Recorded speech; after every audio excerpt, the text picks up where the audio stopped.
साहेब, जमलेले माझे मित्र व बंधू भगिनींनो, आजचा हा गोड कार्यक्रम आपण सैनिकांच्या सेवापूर्ती सोहळ्याचा कार्यक्रम आयोजित केलेला आहे आणि त्यानिमित्त सर्व जमलेल्या व्यक्तींच्या माध्यमातून मी आज अर्जुन साहेबांना खूप खूप नवीन वाटचालीसाठी खूप खूप शुभेच्छा देतो। भविष्यामध्ये तुमच्या हातून गावाची व देशाची सेवा झाली तर गावाची बी सेवा अविरत चालू राहू ही त्यांना मी विनंती करतो।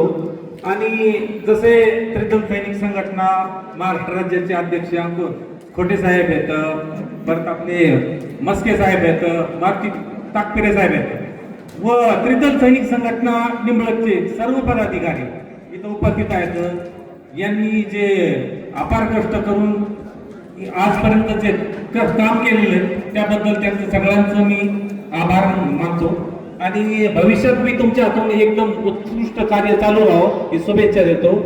साहेब, एक आवर्जून गोष्ट सांगायची की आजपर्यंत प्रत्येक सैनिकांच्या वाट्याला दुःखच आलेलं आहे साहेब। ते सैनिक देशाचे रक्षणासाठी 20, 25, 30 वर्ष बाहेर ड्युटी करतात, पण त्यांना त्याच्या परिवाराकडून जसं साथ मिळायला पाहिजे तशी साथ मिळत नाही।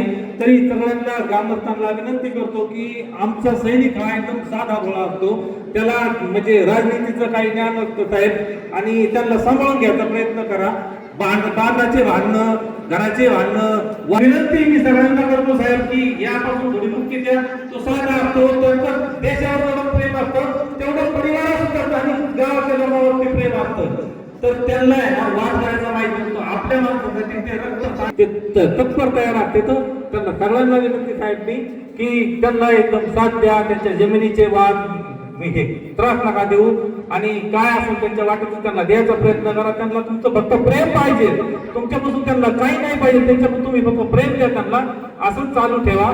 आणि यासाठी आम्हाला साहेब बरेचशा प्रशासनिक कार्यामध्ये प्रशासनिक अधिकारी सुद्धा मदत करत नाही, तर त्यासाठी आम्ही जसे संजय मस्के साहेब झालं, अशोक चौधरी साहेब झालं, आम्ही जाऊन SP साहेबांना भेटलो, मारुती तापकिरे साहेब होते, जाऊन साहेबांना भेटलो की साहेब आमचे सैनिक आले की पोलीस स्टेशन मध्ये तात्काळ उभा राहतात, 2-2 तास 3-3 तास त्यांच्या कंप्लेंटी घेत नाही, त्यांच्या समस्या ऐकल्या जात नाहीत। त्यासाठी एक तुम्ही स्टेट ऑर्डर काढा आणि सैनिकांसाठी इथून पुढं कुठल्याही पोलीस स्टेशन मध्ये म्हणजे तात्काळ उभा राहू नये आणि त्यांचं काम तात्काळ व्हावं, यासाठी आपल्या नगर जिल्ह्याचे SP सोमनाथ गार्गे साहेबांनी तात्काळ आदेश काढला की सैनिकांसाठी इथून पुढे कुठल्याही समस्या समाधान तात्काळ केलं जाईल, त्यांना कसलाही प्रॉब्लेम येणार नाही।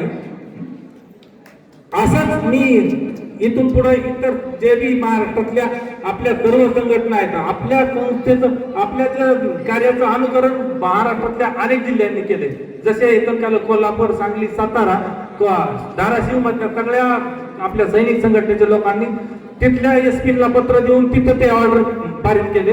अशीच परिस्थिती आपण नवीन नवीन काम करत राहिलो तर आपला कोणी ना कोणी आदर्श घेत राहील, भविष्यात सुद्धा आपण चांगलं काम करायचा उद्देश ठेवतोय। आणि अर्जुन खोतकर साहेब, तुम्हाला आहे ना भावी म्हणजे कार्याच्या खूप खूप शुभेच्छा। तुम्ही आज मेडिकल युनिट मधून आलेले आहेत, आम्हाला खूप अभिमान आहे। आमचा सैनिक ज्यावेळेस सीमेवरती लढतो पण जखमी जर झाला तर तुमच्याकडून आल्यानंतर तो परत एकदा नव्या जोमानं तयार होऊन जोशने पूर्ण आपल्या देशासाठी लढायला तयार होतो। आमचे गिरेंगे साहेब येतं, त्यांची आता नुकतीच नियुक्ती झाली आरोग्य अधिकारी म्हणून, त्यांचं मी खूप खूप अभिनंदन करतो साहेब तिथं। आणि तुमच्या दोघांना मी विनंती करतो की एक निंबळासाठी तुम्ही काहीतरी एक आदर्श निर्माण करा, कारण दोघं बी मेडिकलच्या मधून आलेले आहेत, चांगलं कार्य करतात, ते आता नुकते जॉईन झालेले आहेत आणि तुम्ही निवृत्त आले साहेब, तुम्हाला दोघांना शुभेच्छा देतो। आणि मला बोलायची संधी दिली परत त्याबद्दल मी सर्वांचा आभार व्यक्त करतो, थांबतो। जय हिंद, जय महाराष्ट्र।